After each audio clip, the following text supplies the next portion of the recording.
आइए पेड़ के ऊपर छू जाते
आखिर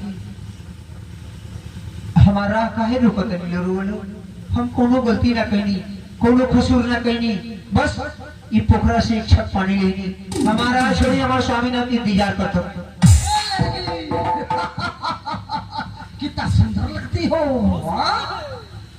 अरे सुन सुन हो काना हमारो बचनिया से सुन सुन या हो गाना हमारो बचनिया से सुन लो ना ध्याना वाला रे पटुकिया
रोवा लगी की बात समझ में नहीं खिला।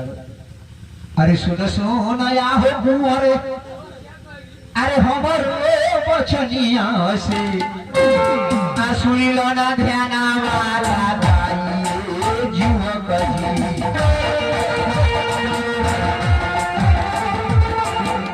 अरे सुनी लो ना ध्यान वाला दाई युवक जी।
हम शादीशुदा औरत बानी, हमार स्वामीनाथ के पियास लागल में बहुत कस के कोनो गलती ना कईनी, एक छक पानी लेनी हमरे के जाए दी लोगन।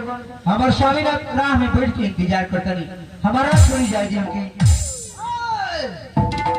लड़के ऐसा नहीं मानेगी, इसको पकड़ लीजिए और पकड़ कर ले चलिए काम करो यहाँ से। आजा